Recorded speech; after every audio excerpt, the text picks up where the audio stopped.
Sam, I just started my recording. Just letting you know.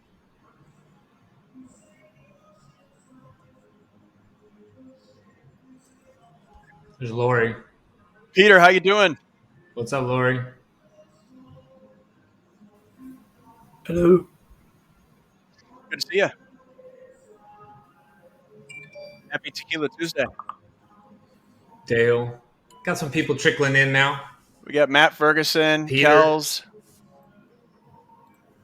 All right. All right, 5 on the dot. Yeah, 5 on the dot. Who? Ewing. You're in charge of recording. You and I just need some sort of like signal that we're recording, and then I'll kind of kick us off a little bit. There we go. I see it. What's up, Peter? All right, everybody. Welcome to a very, very special edition of Scotty's Little Sales Club's Tequila Tuesday, brought to you by Sendoso, our first and only official sending partner of Scotty's Little Sales Club. We got a very special show tonight, something that I don't think has ever been done by any of your fellow LinkedIn sales leaders or trainers or coaches or communities or anything like that. I'm unaware of anybody trying to broadcast from the Metaverse. I connected with the folks at Topia a couple months ago, maybe. First got in touch with Alexis Ohanian, who's one of the investors in Topia. Then was talking to Daniel, the founder of Topia, and then Ewing, who's the head of sales at Topia and former attendee of Surf and Sales, who I met down in Costa Rica. JM knows him as well. And we started chatting about the Metaverse and how and if at all it's going to impact sales and revenue and operations and meetings and all this kind of thing, and just trying to look for ways to increase engagement and participation at certain events. Could be webinars, could be trainings, could be conferences even. And obviously with some of the stuff that I'm involved in, Surf and Sales down in Costa Rica, Thursday night sales every week, Tequila Tuesday, Scotty's Little Sales Clubs, community, all this kind of stuff. Thought, hey, this would be kind of interesting, both as a thought experiment, as a social test, and really try to help them get the word out, because what they're doing is something really, really unique and different and pretty special. And hopefully, you're playing around and a little bit wide-eyed right now as you check out what this Topia universe is all about. The goal here is to replace static meetings with an interactive experience, analyze and improve engagement with better analytics in a way that is kind of drag and drop, and no real special technology needed, no super technology skills. As you all know, I'm terrible and useless at this kind of stuff. So that's the show that we have for you tonight. We're going to do a little bit of a Q&A with Aaron, who's the head of marketing over at Topia. We've got Ewing, who's the head of sales over at Topia, and Sam, who's here from customer success at Topia, and JM is here as well. So if you're lost and confused, Ewing and JM and Sam are going to be your shepherds a little bit, trying to help you figure out where to go and learn and play around with all the different features and all this kind of stuff. So they'll walk up to you. They'll try to have some chats with you.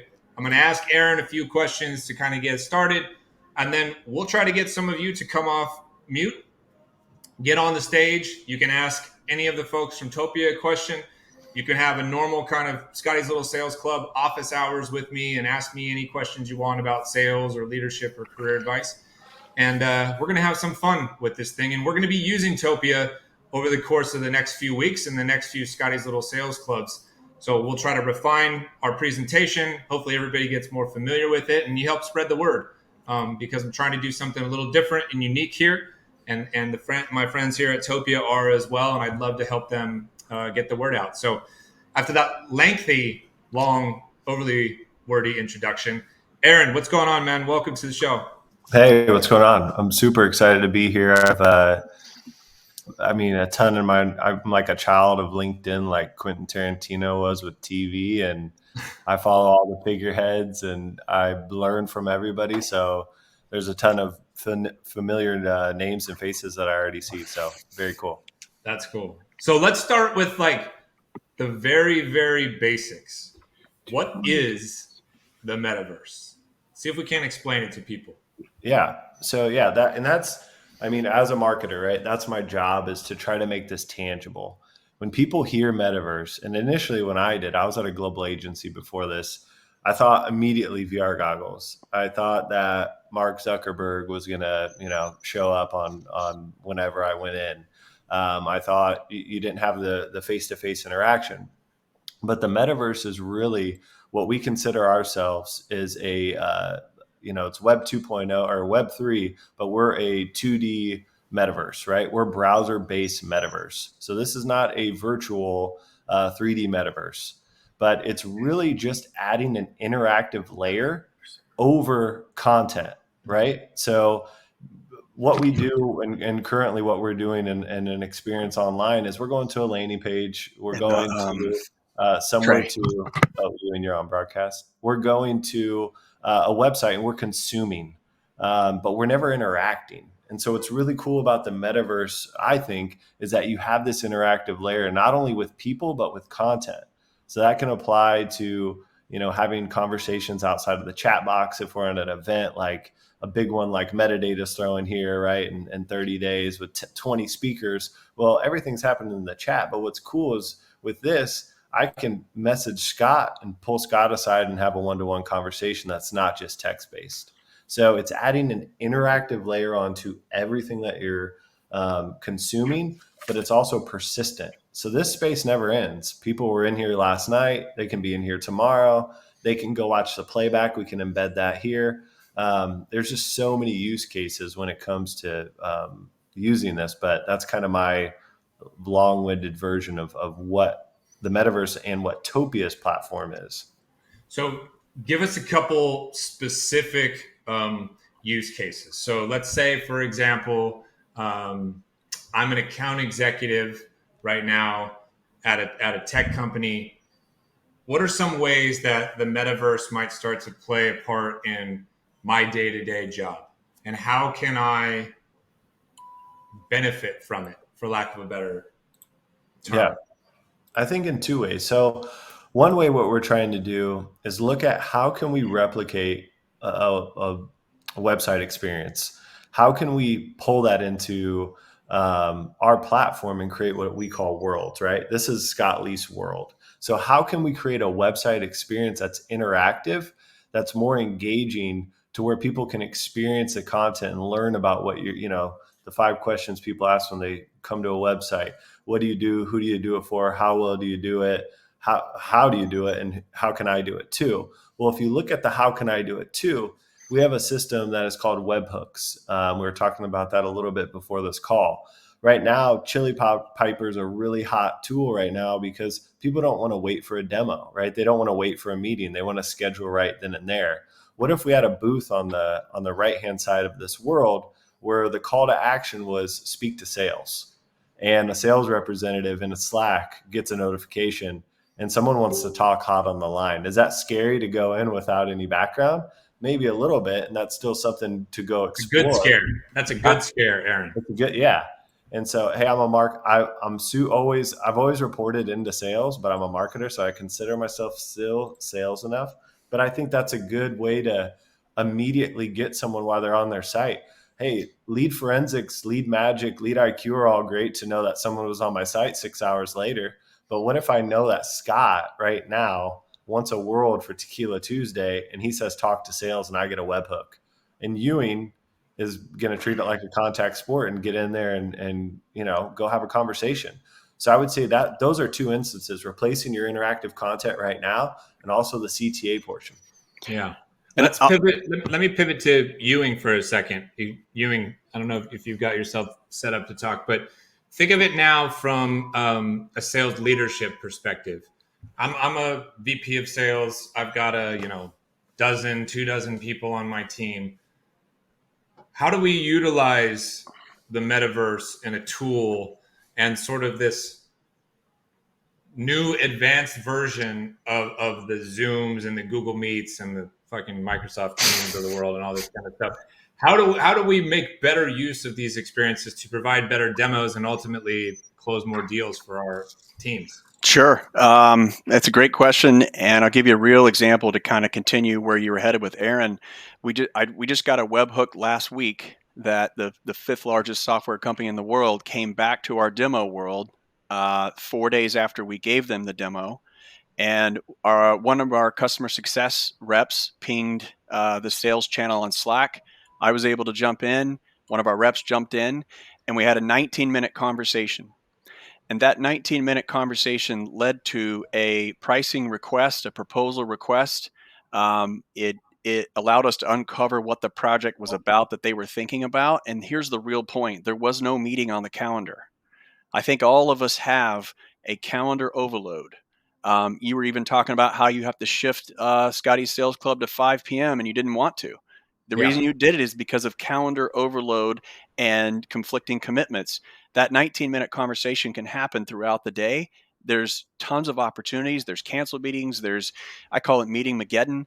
For those of you following U.S. worker productivity, we have now suffered the worst productivity quarter in the whole time it has been measured. Last quarter, down like 4%. Just a catastrophe of productivity. Why? Because we don't have time to get any work done.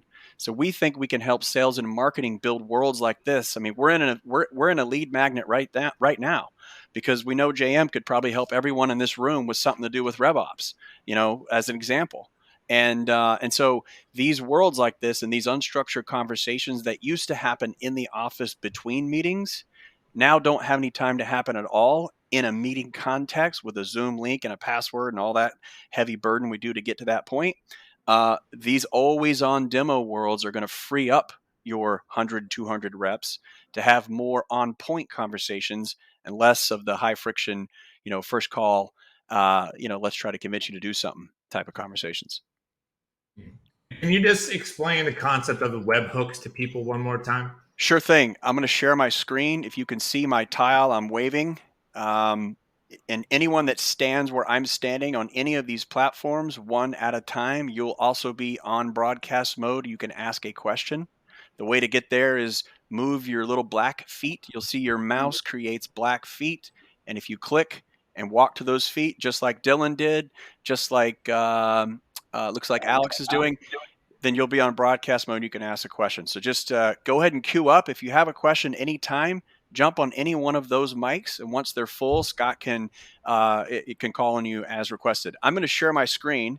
And when I share my screen, you can now see my Slack channel.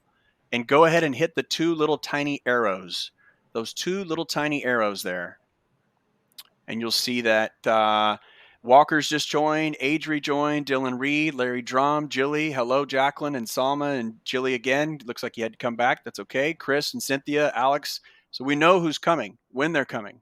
I can then say at Aaron, hey, might want to talk to, of course I can't type, Jilly again. She was in here clicking on pricing assets last week. This is the kind of closed loop you can get. And now Aaron he knows exactly where to go to talk to Jilly because here she is right here. And if you click that URL, you drop in right here where we're standing. So an always on loop between your asynchronous and your synchronous moments, even without the context of a meeting on the calendar. I hope that brought it to life. Okay. Yeah, that was great. Let's go to Dale, if you guys don't mind. Dale, you should be able to speak up, man. I see you on the stand. Yeah, can you hear me? Yes, sir. Awesome. Yeah, this is super cool, Scott. Thanks for kind of putting this together. There's been a lot of a lot of conversation on the metaverse. One of the things I'm curious about is when you're structuring a sales team that would have something like this, like would you just carve off people to kind of be always on? Because it's almost like live chat. Like if someone's out there, you don't want them to be sitting here in the metaverse waiting for somebody. Great question. Aaron Ewing, one of you want to take that? Fantastic question. It's usually the first one we get on that topic. And right now on your website, there are, I don't know what size of organization you're with, but hundreds and thousands of people, and nobody ever talks to any of them once. So the comparison to where you're at with your website to, let's say you could only afford a couple of resources. The way we do it, we're lean and mean. We're a seed round startup. We have customer success monitor it. If they're not working on an active project and they're in between, then they're the ones on point for, the first one up on, monitoring that Slack channel. SDRs are on the phone. So it all depends upon where's the friction in your funnel, and where do you get leads from, as to how much time you might put towards that. But it's a fantastic question. It's like, well, we can't just stand there and talk to everyone, right? And And over time, and as a yeah. follow up, really quickly, Hmm. because that's good. I think as it structures out, right? Because it's kind of like this is kind of the tip of the spear. But do you guys would organizations like market this as like another channel? So it's just like an additional channel for people to come in. So you can connect with me on chat, or you can call, or you can email, but you can also come to our world, and maybe you have like a standing demo sitting there. You have like a couple things that you build in the metaverse space. Well, not only that, we're going to put this recording inside of this world. So when you get an email that, for the replay, you'll have a choice. You can come watch it in the world, or you can watch it on a link like you normally do. And so, in terms of Scott, I get emails from Scott, I get LinkedIn's from Scott. I see Scott a lot of different places, Slack channels too. Here's another place. So any marketer that's already invested in omni-channel, Mm-hmm. they tend to get this immediately, from the Right. standpoint that all their other channels start and stop and die in the context of like a Zoom: start, have it, die, done, start all over again. This is the place you can put all those leftover assets. If you walk down in the world, you'll find some of Scott's previous podcasts. If you go to the Yeah. middle afterwards, you'll find his books and all the links to his other merchandise and things like that. Yeah. You can And also one last question, then I'll let someone else go. Is it like private spaces, like where, because it sounds like you may have like a bunch of customers coming in, but obviously you don't want to be like opening up the kimono to everybody that's coming in. So how do you guys address security and that kind of sensitive data? We have everything from, you host the whole stack, and we have access to nothing, to a simple password, SSO, and a couple of blended options in between. But I mean, your customers that are coming in, because you may have multiple customers coming in, but if you're saving everything, like that, where does that sit? Does it sit in its own little like container where like customer ABC can only see certain things, or is this really just, you wouldn't put anything confidential in here, like no, I can discovery questionnaires and that kind of stuff? I can take that one, Ewan. So this is in regards to Scott. He's the world owner, right? So if this was a discovery call or something along those lines, that wouldn't be saved and held in the world. That would be that's for the facilitation of Scott to merchandise his assets and his brand. If a customer is coming into this world, that's not something that we would share within world, because unless it has anything that can help us with FAQs or a testimonial, we're not going to merchandise that. So that's going to be a hidden conversation. So if we're holding an event, we have a record and transcribe feature actually coming out here in a few weeks, but that's just between us. This is totally encrypted, and our conversations in here, unless it's being recorded, is safe and sound. I Got it. wanted to touch on one more point before we move on to the next one as well, is if you work at a larger company and you're getting thousands upon thousands of people visiting your site during the day. Now, you don't want to just show up and see a herd of people, right, going towards these locations and try to have, conduct mass within your world. You can have assets that act like call to actions. So it operates just the same that way. So if we were to turn on right here, welcome to Topia, right, you can click on that and go to our topia.io. Well, that's a webhook as well. So you can look at you can actually fix it to an asset. So it just becomes a call to action, just like Chili Piper, just like HubSpot meeting integration, which is basically the same thing. But you can have a call to action there, and we can just assess and track that webhook. Let's go to Kevin Hopper. I see you standing on the platform there, man.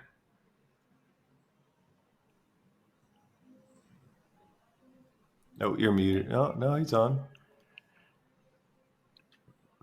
Top right He's on hand broadcast. top right hand corner of your face, He looks Hopper, muted to is the me. mute button. No? I'm going to mute and unmute you. Let's see if it might be your browser settings. Try it now. Yeah, it's probably your browser settings. I heard shit. That worked. I hear something.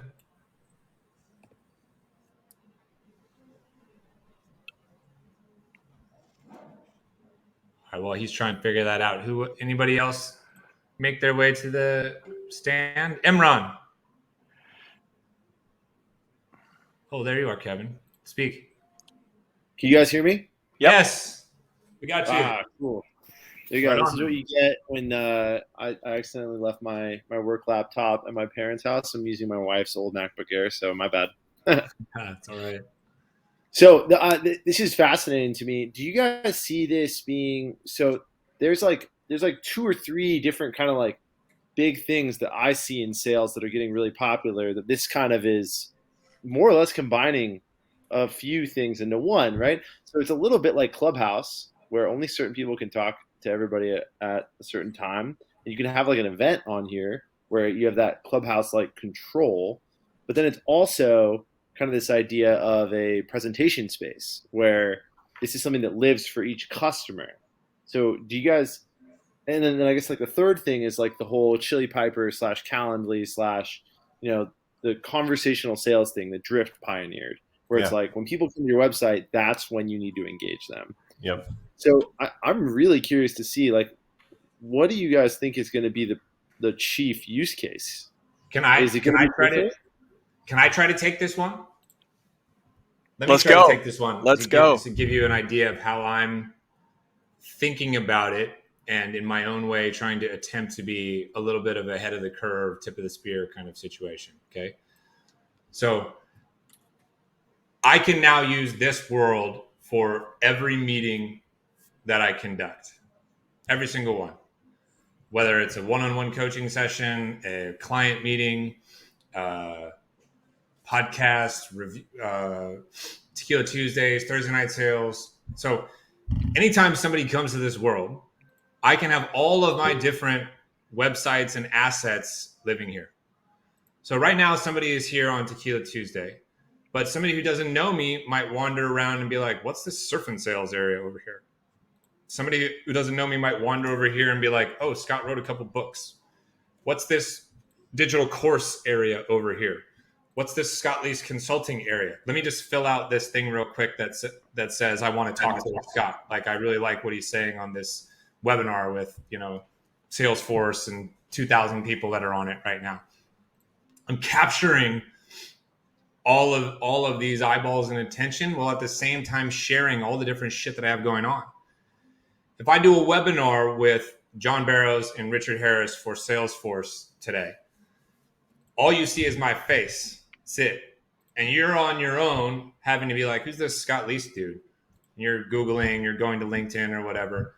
All that goes away because all this stuff is right here now for you, right? Now, different use case. I go to Costa Rica a couple times a year, 3 weeks a year at least right now, right? It's a $4,000 price tag.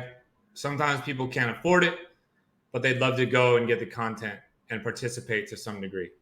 Sometimes people can't go because they have little babies at home and their family, it's not the right time or whatever. What if I could sell a Topia sponsored Metaverse ticket to the Surf and Sales conference? And I broadcasted live from there, and you watched an interactive experience from there. A bunch of people are probably going to SaaStr in a week or two. What if they had some interactive thing beyond just a static Zoom video that was going on, right? So there's these different types of things that I'm thinking about and trying to figure out how can I make the experience more inclusive to everything that I do, right? And bring people in and make them do less work. How can I monetize things in new and interesting ways? How can I provide a unique, different kind of experience other than jumping on Google Meet for the 9 millionth time? So those are some of the ways that I'm thinking about it. I'll let Aaron, go next and talk about some of the use cases that he sees. Yeah, no, I mean I think that's the beauty of it too, is that Scott, this is his first meeting in here, right? Like obviously he's had some conversations with folks and kind of all up the rung from tech and how it applies, but that's his use case, right? There's so many layers to this, and I think that's that interactive layer that we talk about. You talk about collaboration. I'll talk about my experience. I've been here for close to 3 months now. I've interacted more with my like with my colleagues than I did in 2 years at my last agency job, because these informal moments are so huge. They're great for sales. They're great for networking. I'm in a chat called Revenue Era. I love Nick Bennett and Arthur Castillo and those guys. And imagine, bringing the Slack channel into here and having a one-on-one conversation. I've only ever liked Scott Leese's post before, right? But now, Scott, we're having a combo. We can walk over, have a sidebar, and have a talk. But there is there is the element of sales and conversion, right? But it's based on the need and the use case that you have for your business. But it's multifaceted as well. And I think that's the beauty of it. Another use case that I was just thinking about, and correct me if I'm wrong, Aaron. One of the things that people complain about not getting from the virtual experience versus the in-office experiences. Remember, Kevin, when we used to cold call in front of like 200 people in the office, right? Yeah. You could listen to somebody cold calling, and you could kind of sit on the side and listen and chit chat with your neighbor and be like, "Did you hear what Aaron just said? That was fucking hilarious," right? There is a world where my whole sales team could be in here right now, and JM is making cold calls, and I could hear her, and you and I could be muted in such a way that she can't hear and her prospect can't hear us, but we could be talking live about her cold call experience happening right now, right? Could we not, Aaron? 100%. So it's funny that you say that. We have a world called Home Run HQ, and it's going to be starting up next month. And I've seen people do this on LinkedIn Live, right? The event, they kind of do this with this weird tech and pull people in and out. Well, we're going to have a cold calling center with a broadcast mic, and then you can have people in the audience watch live as someone makes cold calls. They can't hear them talking. They can have a conversation in the crowd while someone's on broadcast. Then you can go over and say you want to drop a piece of exclusive content from like Will from Lavender, right? On his hottest sequence right now for reply rates. And you could go over there and ideate with people and get your sequence right before you send it out. The collaboration is enormous and endless. And the Great Resignation happens for a reason, because if I called Scott up and said, text him, and we worked together, and I said, "Hey, just want to chat real quick," and we got on the phone, and he's a busy guy, and I'm like, "Hey, did you see last night's episode of blah, blah, blah?" Planning informal meetings is weird, right? Like having an informal moment where you walk past somebody and you have a question, that's real to me. And I honestly am one of the people, like, I'm pretty satirical and I'm like, I'm a skeptic.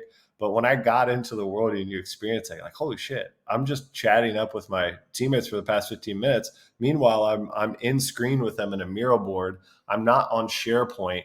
We can pull in everything from SharePoint and put it in here. And we say, hey, let's have we call it GSD session, get shit done. So we'll pull up the mural board in session in an iframe, work, and go. Hey, we need to write a new sequence. All right, cool. Where's your bump at? Okay, cool.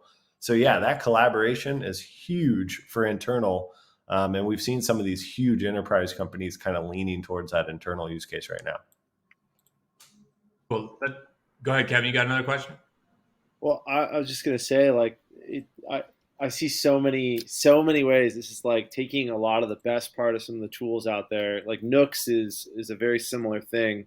Scott, I don't know if you've ever seen like a good demo of Nooks, but Nooks is pretty incredible. Yeah. Where it's the same idea, team cold calling, and then as soon as you can pull them aside, you can create your own little thing like quickly and instantly.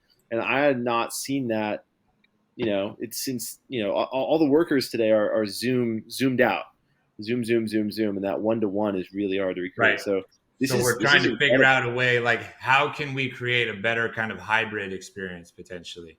How can we replicate the things that people do pine for and miss in a physical office while still giving them the things that they love in a work from home and flexible kind of capacity. And how can we make it fun? How can we make it unique? How can we make it different? How can we make it branded to you and your world and your experiences and the assets that you have and you create, right? So you have a podcast, for example, Kevin. You've got, your consulting, like cold calling business. Maybe you've got your business that is your W-2 stuff. Maybe you've got your golf experience and you're giving people golf lessons. Bang, there's 4 different ways for you to kind of market yourself that I just thought of off the top of my head, right? That takes it a step farther than something like a Nooks to me, which is trying to solve for one piece of these things, right? Yeah. So they have the same thing. It's like the guys at Topia just drop acid on top of whatever Nooks is trying to do and trying to expand it and do everything, right? And it's a big, bold fucking leap.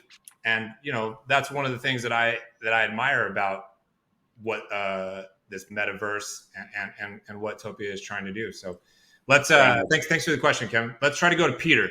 Peter's been standing here patiently for a while on his mic.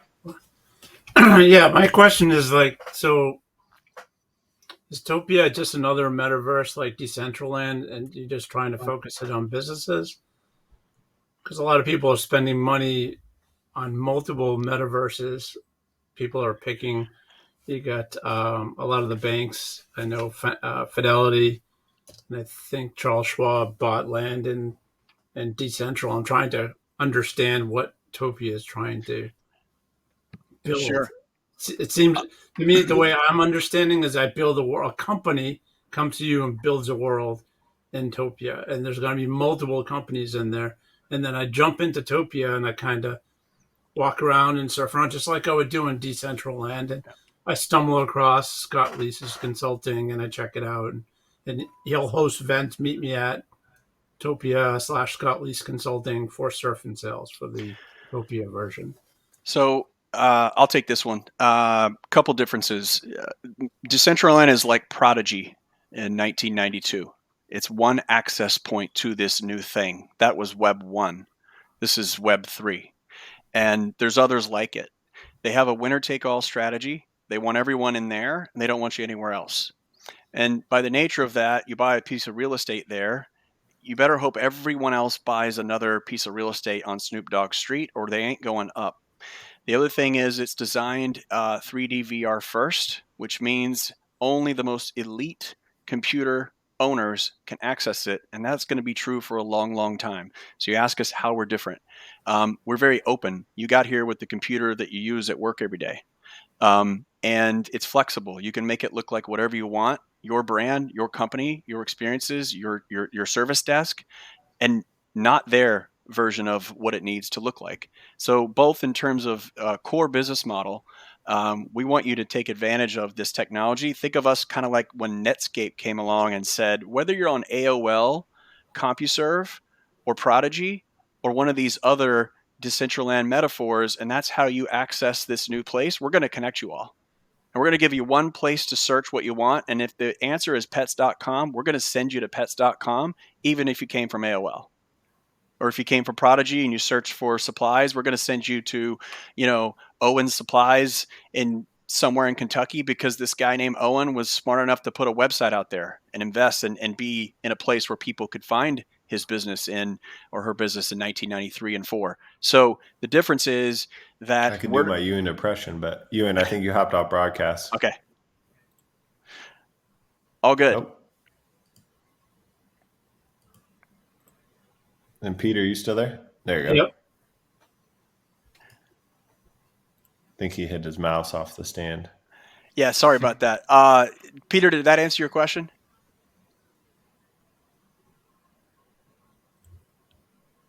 All right, let's see. Ewan, can you hear me? Can you go back on broadcast? Yeah. Am I on broadcast now? The catwalk across the keyboard. Am I on broadcast now? And Peter, can you hear us still? Yeah, I can hear you. I believe that was my fault. I took it out of a private zone so that the people that wandered outside of the circle could still hear, and I think that disrupted Ewing's broadcast. So my bad. All good. All good. Can you hear me now? Yes. Okay, cool. So How about this for a feature? I'm walking off and I'm going to walk by some of these folks that went over to Scott's world down here to click on all of his links. Now I'm coming back. You can still hear me. You can extend the broadcast mode to a person, not to just a stage. This interoperability of permissioning and admin controls and design permissions. JM can kick anyone out of the meeting anytime she wants if they're acting up. So watch out, right? One click on your face, you're out. And then if you came back and did something silly again, she can actually ban you by your email address and you can never come back to this URL. So permissioning and controls and all these kinds of things is a big difference. The other thing um, is building content that lives on when you're not there. Decentraland's very about when people are there. It also has a limit of 100 people at a time. We've had 5,400 in here at a time. It's not a optimal experience, by the way. We tend to tell people to shoot for about 300 to 500, and then if you have more people than that, design a new experience and kind of separate it. You'll see people wandering off on their own journey. I wanted to do a little exercise if we could, uh, in terms of showing off, another use case. I put some little squares over here. They're ugly, done by a sales guy, right? Culprit here, not a designer. If everyone could just walk over and tell Scott for Tequila Tuesday, do you want more content about mental health, about making your number, or about navigating your tech stack? And all you have to do to tell Scott what kind of content you'd like to see in future Tequila Tuesdays is just go stand on the tile that best represents you where you're at right now in this declining GDP or whatever we want to call this era. Go ahead. Hyder and Grace, I see you. Walker, all right, everyone's starting to move. So go ahead and stand on the one you want the most. We'll take a quick little screenshot. We'll tally up the votes. We'll get this information to Scott right afterwards. He's also going to have it on the recording. JM's taking a peek down there at the bottom.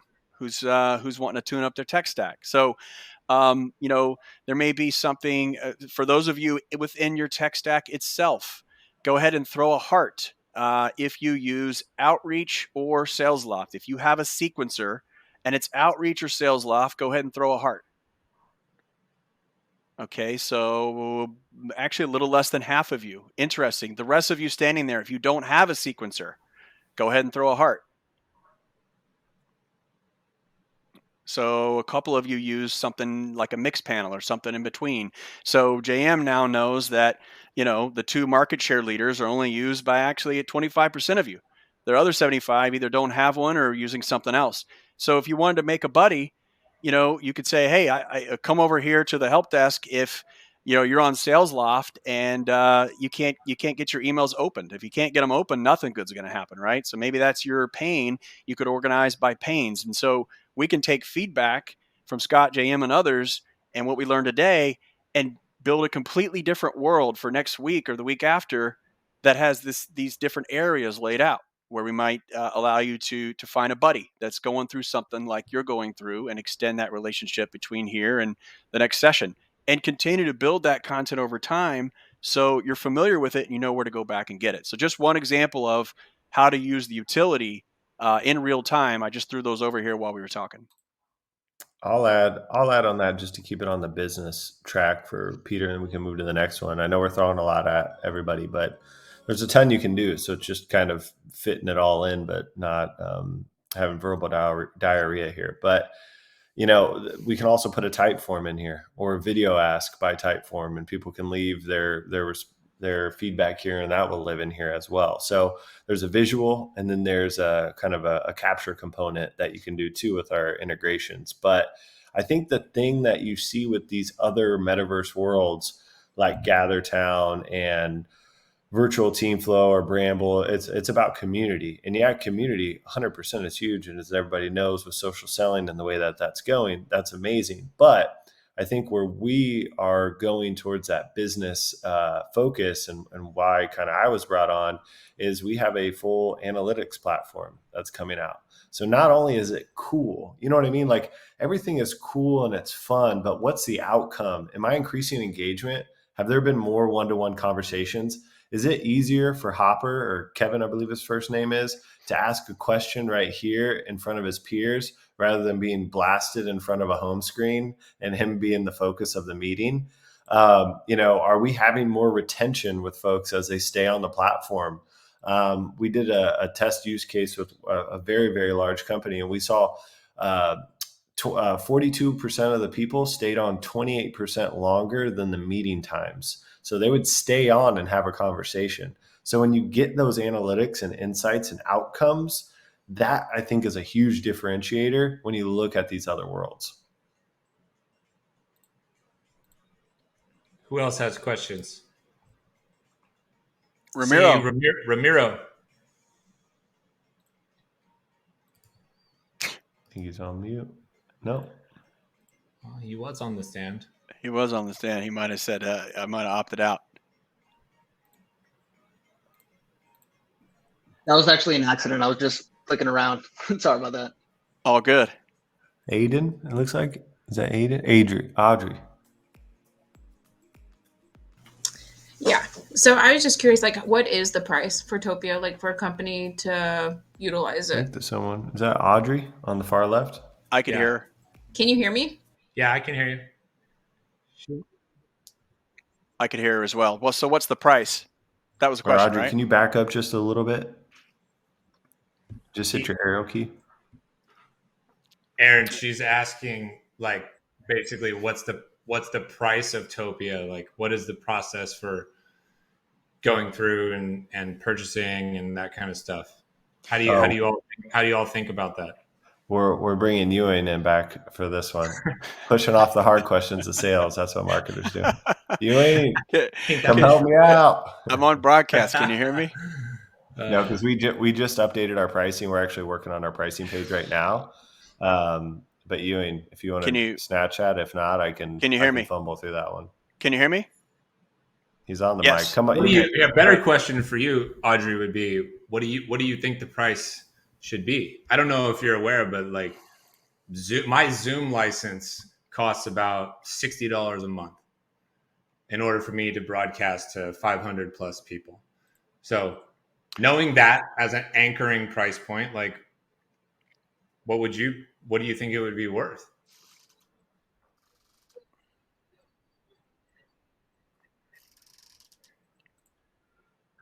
I know how you're asking. I'm flipping it around and trying to get you. I think as a user, I like what you just said, the $60 a month. If I was on the Topia side, I would do it by like teams. If you have 5 subscribers, it's this much. Depending on your sales force. We'll see what Ewing has to say. Can you hear me now? Yep. Yes. Okay, great. Yeah. So if you have a need to host 100 people or less, then you can just check yourself out on the site, and it's $4 per person. If you're using it for an enterprise use case and you need things like, FBI level security and SSO and gating and all the things that come with deploying something like a Salesforce, the minimum for that is $5,000 a month for a paid pilot. Prices are up from there. We've realized that our real market right now, that where people are transacting and buying this year, is actually north of 10,000 employees. But what we did with the bottom of the market, where we learned and had hundreds of events in the last 18 months. And by the way, when we let a customer start with one event, we have 100% churn. 100. If they start with a 1-month pilot, 80% churn. If they start with a 3-month pilot, 0 churn. So what does that tell you? That learning this is not as simple as sticking a URL into a meeting and showing up and going, all right, I got the metaverse. I mean, we're going to barely get into it today. So what we've done with the bottom end of the pricing, especially for SMBs and startups, is many of them will never have more than 100. So you can get in as cheap as $400 or $500 a month. And if you go over, we'll automatically send you a bill for the next month and raise your price. If you go under, we'll automatically give you a discount and send you a lower bill the next month. So if you want auto tuning, which almost everyone does at that scale, then we'll just keep billing you just like Slack did all the way to 100 million ARR. Right. So in case you're not familiar, Slack would say, if you log in and you use it, you count as a user, we're sending you a bill. If you don't log in and use it, and it's not for you, we won't even bill you for those people, even though they have it installed. So same thing like that for us at the bottom end. At the top end, there's enterprise level security and deployment and different kind of value prop, just like if you bought a Salesforce or something else. Thank you. Mm-hmm. Yeah.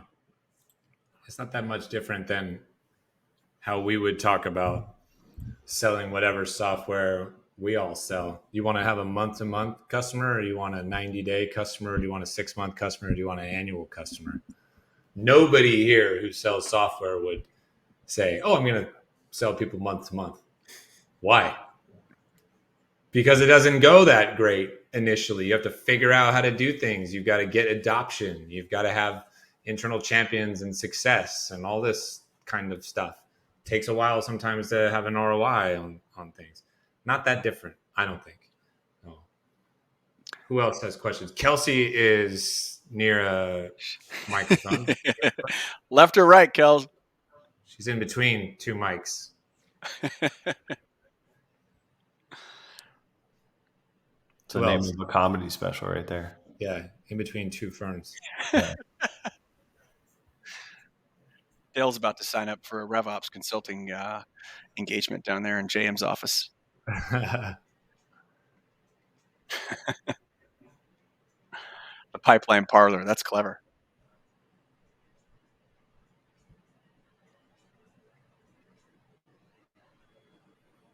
For those of you who want to have a little fun over here, you can leave a message for Scott and JM right by this camera where I'm standing now, bottom right-hand corner. And it's a pretty simple question. How do you think the metaverse could help your sales efforts? Maybe Scott will feature you. Maybe who knows what could happen if you leave a dynamite piece of content in there.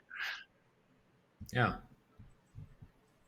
All you got to do I really like the live poll where you just move one place or the other. That was kind of neat. A couple people asking how to get the bicycle. All right. All right. We'll chop this up and we'll have it as a recording for next time. I'm sharing my screen again so that you can see. If you see my little tile, you have to hit the little arrows. It'll blow it up. Just like someone asked earlier, you could give presentations in here. Absolutely. If Scott's next guest next week has a deck and they're going through a deck, they can share just like I'm sharing right now. In this case, I'm just sharing where we're at here. So if you come over here to the left-hand side, you can basically gimmick your way through what's a referral. So if I open up an incognito window or a different browser, I'll just do it in the same tab here. And I paste that link. Now I am facilitating the referral process. You have to sign in with a different email address than the one you're signed in with now, or it will kick you out. Slight little nuance there, only because you're bypassing the referral process. You're not referring a real person. Just refer yourself. Interworld, once you go all the way through, then you will be granted the bike the next time you log in. So that's the bike. We always get the request, can we just have a bike by default? Every customer that goes live literally asks us during implementation, just so you know, can we have everyone wants a bike, all right? Including me, by the way. That was one of the first things I asked the very first time I got on. Was like, how do I get this bicycle? Right now, there's 400 engineers at Airbnb getting their first bike tomorrow for they're launching tech talks. So C-level technology leaders giving updates about what's going on and some other things like that. So they're in the middle of it as we speak. Portals are also another, we go through, we have designers in house, right? And so we're constantly getting feedback. Like we'll get feedback from Scott on the user experience within his world, but each world that we make, I think Ewing gets a little bit better. We have a great in-house design team. A lot of the bigger clients, they also have a design team as well, but we have a whole builder network too. But when we're working on building worlds, so we've developed kind of this really good looking template that we just created last week for, I don't know, I can say the name, right? Dr. Brian Boxer, he does the cap or no cap on TikTok. And so we created portal elements that look like a hospital. When you walk in a hospital and as you're walking around, you can see the blue line takes you to the emergency room, or the red line takes you to X room. So the portals are a really easy way to get around if you're over pointing and clicking or, using your mouse.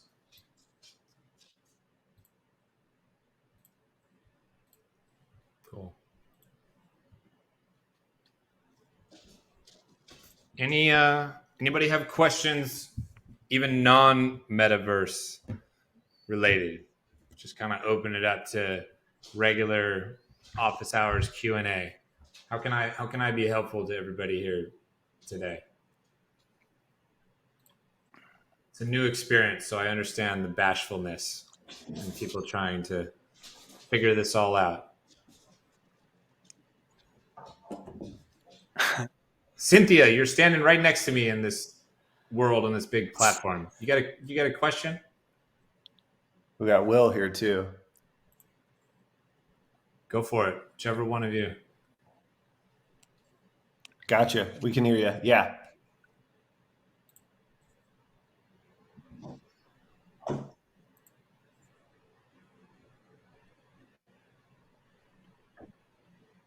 Cynthia, you're on mute. No, we got you and we got Will going. Can you guys hear me or no? Yeah. Oh, go ahead, Will. Sorry, go ahead. Yeah.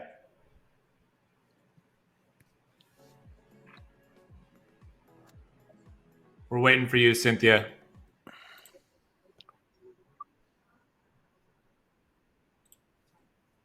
Versions of this. How do they interact?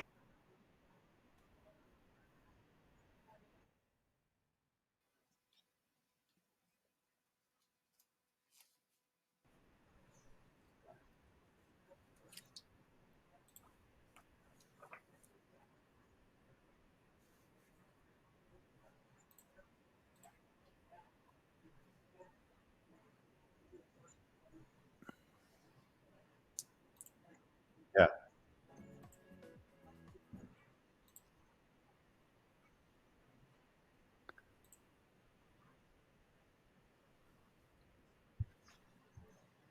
Yeah. So we've done two really big festivals, right? One, we had Burning Man. And so I think they called it the Rogue Year. And so Burning Man was actually held on our platform. So what we have with our integrations page, you can find a little bit more for everybody here at topia.io. And I believe Sam hooked up our Welcome to Topia sign to take you directly through there after this meeting. But you can see our integrations, and we have a ton of them. Obviously, Zapier opens up those integrations even farther. But, when you look at streaming capabilities, we have Twitch.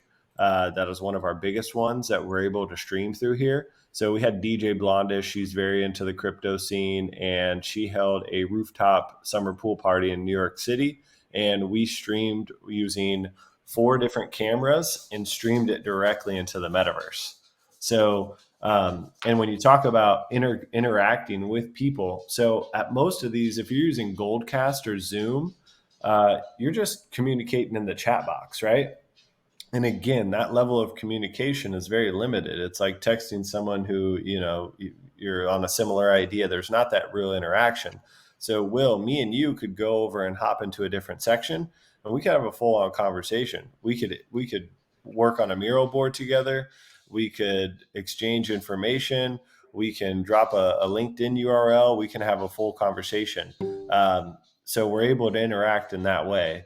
I mean, obviously it's not to the VR aspect, but in terms of conversations and the spatial technology that we have, we're able to go have a private conversation outside of this and say, hey, I really like what Scott has going on. What was your thoughts on his, on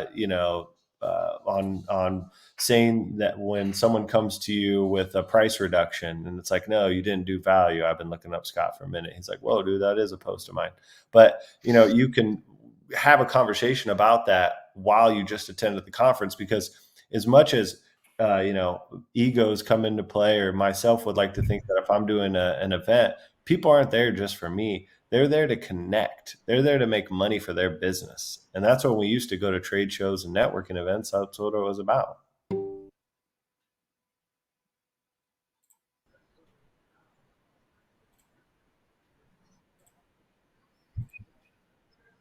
Yeah.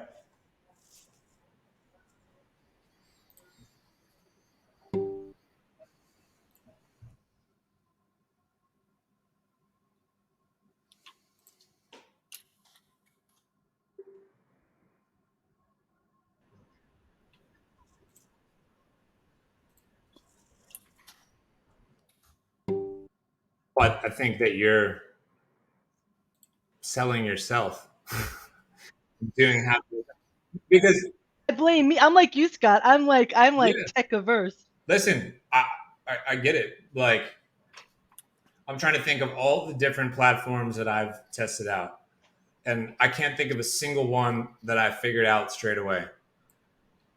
Ever. I didn't figure out Zoom straight away. You know, I tried to go figure out TikTok. That shit took me forever to figure out. Like, we're also not, spring chicken anymore. So this stuff is getting even harder. So it's not like necessarily somebody would just roll this out with no kind of intro, no coaching, training, whatever. Like, look what I'm doing right now. Did I just launch this in the middle of like surf and sales? No. I picked a random Tuesday night in September to just like test it out. What's working, what's not working, right? Now there's going to be 30 plus people here who experienced it, who hopefully will have something to share, good, bad, neutral, whatever, to others, so other people check it out. So I think the more people start to get exposure to something and the more time you spend in a platform like this, it gets a little easier. It's a little easier for me to move around. This is my third time ever that I've been in a room and first meeting ever in one of these rooms. A little easier for me now, right? So I don't think it's that surprising for me, at least, to hear like, oh shit, I'm trying to like figure this out. This is really, discombobulating or whatever. Like, yeah, I get it. I just think that every platform is like that initially to me. And the more we get comfortable with it, the easier it'll become, Yeah, I totally agree. And I also think it was interesting. And thank you, Aaron and Ewing, for sharing the kind of details about someone who did like a one-off event, never came back, someone who did like a month, maybe did 20% hit or whatever, because it is about adoption, right? And because I think that if you were looking to take this on, that's something you would need to factor into how you roll it out. So you have some sort of consistency with the audience you're working with, or Yeah. the way that you're looking to use it. That's actually really good information for the people looking to buy it, because that's the first thing I was thinking of. Like, well, then what would be the strategic way to do that? I don't know, but I thought that was actually a really good bit of information to share. Yeah. Cool. It's it's just as it's really a matter of your side of the equation. Other questions? Questions about Topia, questions about sales, leadership, non-Topia, non-metaverse stuff?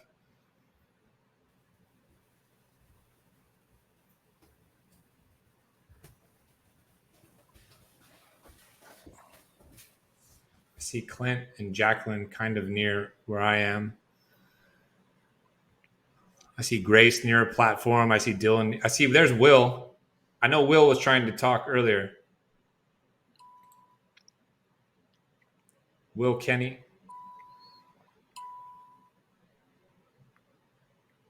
There's Jacqueline.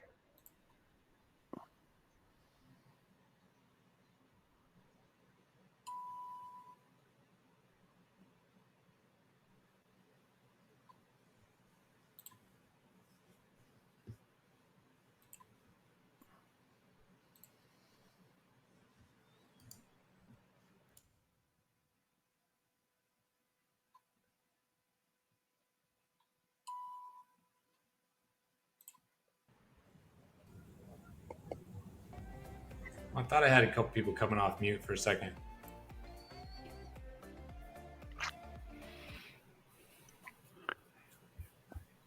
I can't hear you, Aaron. I think my screen shows you on mute. Yeah, my bad. I said if anybody has any problems standing on these podiums, they can come up to mine and I can step off here real quick if there's any sales related questions or sales leadership questions. Nice work. That makes it easy. While we're waiting for someone to step up there in Aaron's spot, I put a little Easter egg in JM's office. One of the tables, and this is for afterwards. Please don't go there now. Be disruptive. One of the tables has a shining yellow light on it that is a portal, and that will take you to a world that has been designed for customers, prospects to explore it that are not doing business with the company. You'll find case studies, webinars, specific areas designed for their retail practice, their CPG practice. And I won't tell you much more than that, but afterwards, if you click on that yellow light in JM's office, you'll go right into that world and get a sense for how you might look and feel if you did that to your own website, if you're in B2B.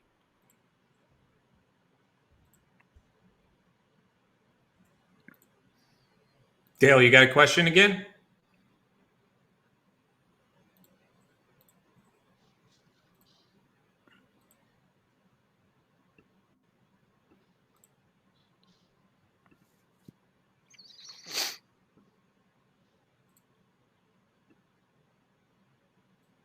I got a question for you, Aaron. What's been some of the most surprising feedback that you've gotten from sellers who are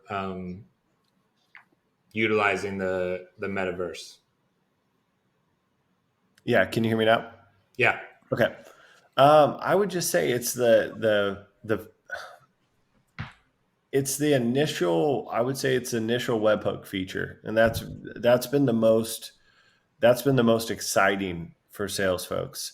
So I I think mean, that's just because it's like instant gratification type yeah, of thing. Yeah. yeah, and I think there's been this whole, again, I'm on LinkedIn probably way too much, but when I follow these sales channels, and there's a big discussion of you've got your marketing head like Chris Walker saying, I submitted 5 forms last week and I didn't have a demo call until 5 days later, or I'm talking with this person but I couldn't schedule a form, or Chili Piper success. Obviously, I think it's the instant, like, hey, let me go hop on a call, or let me go hop face to face and have a meeting right now with someone who's interested. I mean, you look at integrations that I've had with my sales team of, hey, if someone's hitting this pricing page 3 times, I want that lead to know right now. Well, this just opens up a different brain function of saying, wow, I can go jump in there right now and have that talk. I would love that. Like, and camera on, camera off. I would say that's the initial.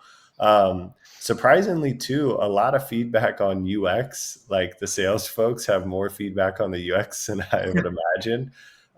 Like, hey, because once you start talking about it as a lead gen, they start talking about it as like, well, wait, my prospect, is he going to know that mail feature is a chat feature? Because I want him to be able to chat with me. Can we preload that? Can we take those chats offline, or can we change that icon?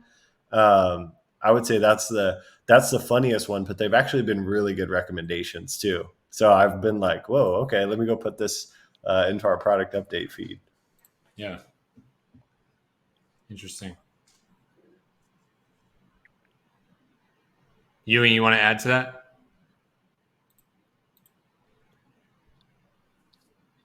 There you go. You and your broadcasting, but you might have to come up to the mic. There we go. There's some issues. Okay. You're good now. Gotcha. Good now? Okay. Yeah. Well, salespeople aren't our buyer, Scott, but they are often a user. And so the feedback we get is actually through product. It's a product leader's dream right now. So if you ask us, and of course you are, because we're in a little bit of a coaching relationship as well. When we get to that part, right now it's product leaders, because the product leader has to create all these assets and keep marketing, product marketing, engineering for break fix, customer success for how do we do this and what's the art of the possible, sales for how do we sell it, message it, marketing, and what are we putting out publicly. Product has to keep all that education process completely up to date and humming at all times. And they start by building a showcase world of use cases, content, and art of the possible. And they have their meetings there with salespeople. And they tell sales, if you're going to do a demo and you don't have a better plan, do it in here. Bring them in here. And you can't do anything wrong in here, because we, product, are keeping this up to date as the North Star for the whole organization. So what salespeople love is actually the fact that, and there's another top 10 Fortune company building this use case right now. Whether we win it or not doesn't really matter. I just want to tell you that a top 10 Fortune is building a metaverse demo world because they have a centralized meeting team. This is 200,000 employees, and all of their feedback from solution engineers is we're never gonna keep leading if we demo like shit. And right now, we demo like shit on Zoom, and there's really no other way to do it. And we've got to have something better. So it's an extension of the product leader that gets us to the account executive. And what they like the most is that when they show up for a demo, even if they didn't prep it, all the right information is there. Yeah. Cool. Any other questions from folks who are moving around? I see Grace on the platform. I don't know who JL is, but I see Grace on the platform right now. Sam's moving over towards Grace. Try to help her out.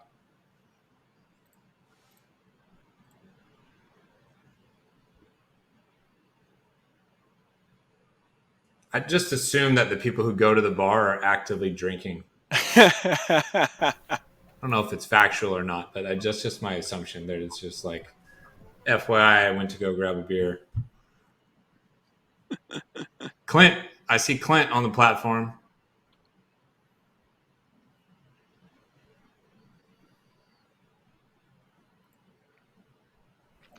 We can hear you, Grace. Mm-hmm. I cannot hear Grace, by the way.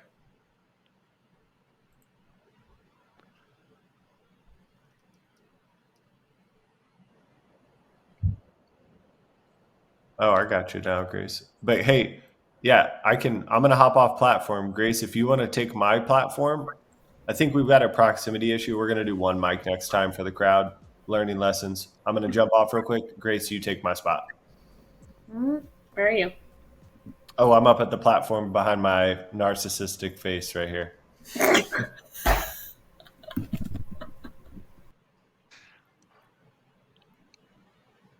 one. That's going to be the question. Oh, wait. There she goes. Did she make it? Yeah, as long as there we go. Now she's good. Okay, Grace, you should be good. So, thought question. So does it end up being product-led growth if it's sort of the product team tends to be who you connect with first and then they kind of lead the effort? Like for, yeah, my fault. Ewing, that's probably a question for you or Aaron.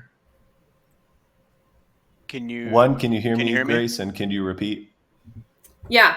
So based on the conversation so far, it sounds like for Topia what ends up happening is almost a product-led growth motion. Because if you're kind of product dev, that audience tends to be not necessarily first point of contact, but the ones that are wanting to find a different solution. Mm-hmm. Does it end up being product-led growth? Yeah, I think we're building out our whole capture model right now and growth model. We have, coming on as being the first real, I would say, marketing hire and only working with me and Ewing holding it down, being strapped and red-eyed and late night. Not enough coffee in the world, probably. Yeah, everybody's been here, so no sympathy. But I think, there's a huge movement to be able to increase, plans and look at what you get and how do you convey a message. I think the biggest thing that's been big in my career is getting people who are currently on platform, whether that's on the demo or whether that's on one of the lower packages, showing them a glimpse of first party data, like with our analytics platform, that they could get with the updated platform. So we've just rolled out two kind of nurture internal campaigns that are a little bit PLG, not the sexiest yet because they're just email marketing, but it shows you we're pulling data directly from our API and pulling it into HubSpot and sending it out and giving them their monthly engagement metrics. So Scott will now be a part of that, to where he'll be able to say, how many one-to-one conversations happened? How many people entered my world? And then you go to our pro level, right? And that's where we're rolling out what's called our enhanced analytics suite. And we will be able to then embed pop-ups and things in world to not only help and support, but also to facilitate. HubSpot does a really great job of it. Obviously, I've been making Ewing a HubSpot believer lately.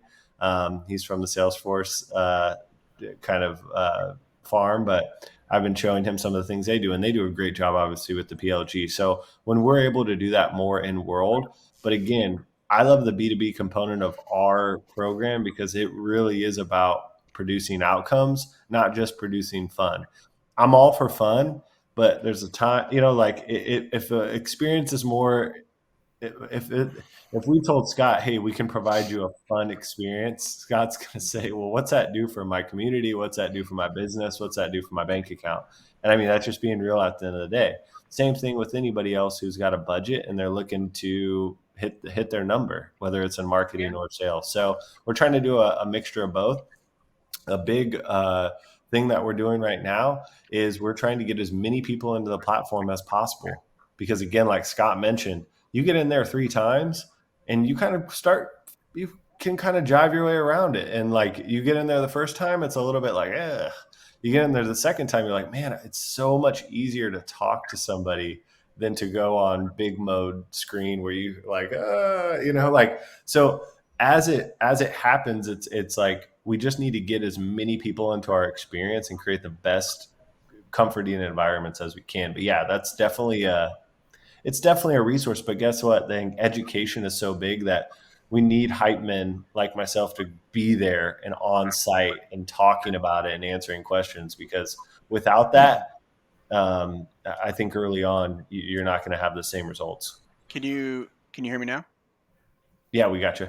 I want to jump on top of that. I think it's a really fantastic question. It's very nuanced, right? So the fact that we sell to a product buyer makes it nuanced, and it's not in our largest deals. And we've had several 4 figures, several 5, 1 6, 1 7. That's where or 2 6, 2 6, 1 7, and several 5s. And it's sort of all over the place. But if they're inbound and they close for a decent amount of money, they always have been to an event before. No exceptions. They've always been to an event. If they're inbound and we close and we cannot create value in a sales process, they've usually never been to an event and they're about to throw their first one and they have no idea what it's going to do. How could they predict it? They don't even know what the metaverse even means, because Facebook spends $300 million a quarter telling you that you have to have an Oculus to be in it. And here we are, and there's no hardware, right? So there's just mass confusion. So PLG, from the context of how the Silicon Valley SaaSters of the world speak about it, come to the platform, do something, download something free, and then convert later. Yeah, that works really well. But it's kind of it's a bit of a crapshoot, because now we're up to 7,200 hosted events, and there's a lot of people that have seen it, and now we've got to use Aaron's magic powers to draw them back in from LinkedIn and events and things like this to see it for a second and third time. Then they have a use case worth investing in. And so for all those deals I told you about that closed, they already knew they were going to launch a new video game and have their favorite 200,000 gamers come into a world like this and tell the product team what's wrong with the game before they launch it to 30 million gamers. Yeah. That's a use case. Another bank, a bank right in some of y'all's backyard. We won't say it yet. We don't want to steal their PR moment. There's a bank in a couple of y'all's backyard that's about to do all customer banking education in the metaverse, and tell them stop coming to our branches, eventually. And they're making that bet. So it's all over the place. But PLG, we have by no way figured out for our own website. Come download, convert automatically. The product leaders that are embracing it already have the use case figured out in most cases. Got it. Very cool. Thank you. Thanks, Grace. Yeah. We got just a couple minutes left before I got to get out of here. Do we have anybody else with some questions for tonight? This has been super helpful, I think, to get some feedback from everybody, people moving around. Send me and JM feedback as well through Scotty's Little Sales Club. I'll pass the feedback along, and we'll just keep hacking away at this thing, trying to get more and more comfortable with it. And the next one that we do won't be me. We've got an actual presenter. We've got my friend Todd coming on to the show next week, I believe. We've got a few more Tequila Tuesdays in September, and then a bunch coming in October. Aaron, Scott, you want to leave us with any parting thoughts? Scott, that yellow portal I just dropped above the Sendoso logo will take you to a company called Carto, CARTO. If you just click on it after we all leave here, or even now, it'll take you over there, and I encourage you to walk around, click on things, walk up to little white dots where you see them. There's customer stories, webinars, and all that kind of stuff. And so if you want to see what a B2B website could be, your always on demo world, it might look something like inside that portal there. Nice. I just moved over there. Everybody else can wander on down and check it out. Aaron, you want to leave us with any parting thoughts? Yes. Yeah. So I would just say we're going to be hosting a lot of events, like Scott was saying about those cold call kind of power hours, and we've created an event series called The Third Space. If you guys are familiar with what the Third Space is and how towns were built back in the day, mostly, and you find them in Europe, but also on the East Coast, you would have work, you'd have home, and then you have a third space where you can go and congregate. So we're going to be holding specific events for sales, for demand gen, trying to bring on leaders to get people into the universe. But check us out, topia.io. If you ever want to come say hello and check out us watching you with our webhooks, come by, say hi at my desk. You can leave a video ask or a web form. And I just appreciate everybody and their questions, and Scott for having us on, and excited to see where we can take this. Yeah, you're welcome. Happy to. Looking forward to doing it again. Thanks everybody for coming and checking out Tequila Tuesday tonight and having some fun with the team at Topia. And we will see you next time on Tequila Tuesday. Ciao, everybody. See you, everybody.